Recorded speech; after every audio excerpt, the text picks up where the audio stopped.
ایک زمانہ آیا کہ قریش کے ظلم و ستم اور جور و جبر اتنے زیادہ بڑھ گئے کہ کمزوروں پر جو ظلم ڈھاتے تھے، زیادتی کرتے تھے، وہ دیکھے نہیں جاتے تھے۔ تو سیدنا صدیق اکبر شہر مکہ کو چھوڑ کر کے مکہ سے باہر جا رہے تھے۔ راستے میں ابن دغنہ ملا، یہ قریش کا سردار تھا، اور اس نے کہا کہ آپ کدھر جا رہے ہیں؟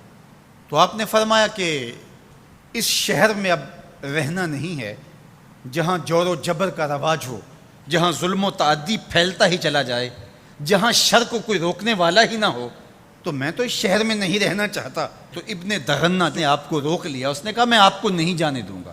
ان مثلک لا یخرج ولا یخرج، آپ جیسا شخص کبھی بھی شہر سے باہر نہیں جائے گا اور نہ اس کو نکالا جا سکتا ہے۔ جناب سیدنا صدیق اکبر رضی اللہ تعالی عنہ کے بارے میں گواہی ایک کافر کی سنیے جو دھرم میں، عقیدے میں مخالفت رکھتا ہے، لیکن سچائیاں تو سر چڑھ کے بولتی ہیں۔ اب ابن دغنہ سیدنا صدیق اکبر کو بازو سے پکڑ لیتا ہے اور واپس مکے کی طرف چلتے ہوئے کہتا ہے فَإِنَّكَ تَكْسِبُ الْمَعْدُومَ، اس لیے کہ جس کا کوئی کمانے والا نہیں، ابو بکر تم اس کے کمانے والے ہو۔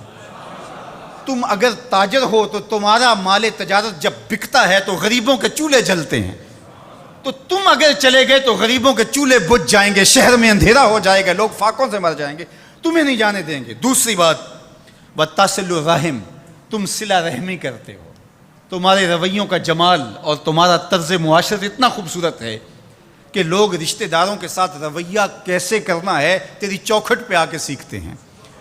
تیسری بات وَتَحْمِلُ الْكَلَّ، جس کا کوئی بوجھ اٹھانے والا نہیں، ابو بکر اس کا بوجھ تم اٹھاتے ہو، اس کی ضرورت کو تم پورا کرتے ہو۔ وَتَقْرِ الضَّيْفَ، اور آپ مہمان نواز ہیں، اور وَتُعِينُ عَلَى نَوَائِبِ الْحَقِّ، اور آپ ان لوگوں کی مدد کرتے ہیں جو راہ حق کے اندر مشکلات میں گر جاتے ہیں۔ اب وہ 5 باتیں جو ام المومنین نے حضور علیہ السلام کے بارے میں کہیں، وہی 5 باتیں ابن دغنہ نے حضرت صدیق اکبر کے بارے میں کہیں۔ تو اب یہ سمجھنے میں کوئی دیر نہیں لگتی کہ حضور نے اپنے غلاموں پہ اپنی سیرت کا رنگ چڑھا دیا تھا، اور ایسا پختہ رنگ تھا، ایسا پکا رنگ تھا جس کو کافر بھی دیکھ رہا ہے۔ وہ رنگ دور سے ہی دکھائی دیتا تھا کہ ابو بکر پہ بھی محمدی رنگ ہے، عمر پہ بھی محمدی رنگ ہے۔ اب آئیے ایک حدیث اور رکھتا ہوں، اور وہ ابو داود میں ہے، ترمذی میں ہے، اور سیدہ عائشہ رضی اللہ تعالی عنہا فرماتی ہیں، کہتی ہیں ما رأیت احدا کان اشبہ سمتن و ہدین و دلن و کلامن برسول اللہ صلی اللہ علیہ وسلم من فاطمہ، کہا کہ میں نے سیرت میں، صورت میں، عادات میں، طرز زندگی میں، انداز معاشرت میں حضور کے مشابہ فاطمہ سے بڑھ کر کسی کو نہیں دیکھا ہے۔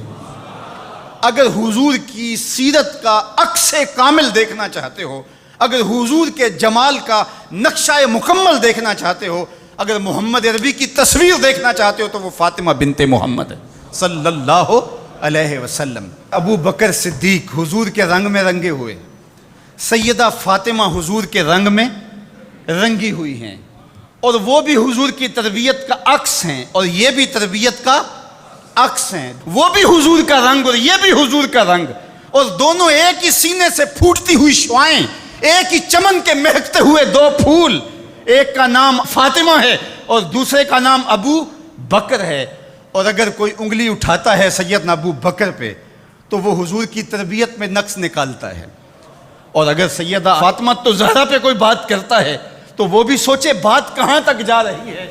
اس امت کو الجھا دیا گیا، اہل بیت اور صحابہ کو الگ الگ خانوں میں بانٹ کر کے اس انداز کے ساتھ پیش کیا گیا کہ جس طرح اہل بیت کے ماننے والے اور ہوتے ہیں اور اصحاب رسول کے ماننے والے اور ہوتے ہیں۔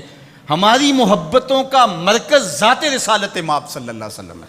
اللہ کی محبت مقصود شریعت ہے، والذین آمنوا اشد حبا للہ، یہ قرآن بتاتا ہے ہمیں، لیکن یہ محبت بھی ہمیں اس در سے ملی ہے۔ تو اس لیے ذات رسالت مآب جب مرکز محبت ہوگی تو پھر یہ جھگڑا کبھی بھی نہیں ہوگا کہ میں اہل بیت کو مانتا ہوں اور صحابہ کو نہیں مانتا، میں صحابہ کو مانتا ہوں اہل بیت کو نہیں مانتا۔ میں تو کہا کرتا ہوں کہ صحابہ نبی کے در والے ہیں اور اہل بیت نبی کے گھر والے ہیں۔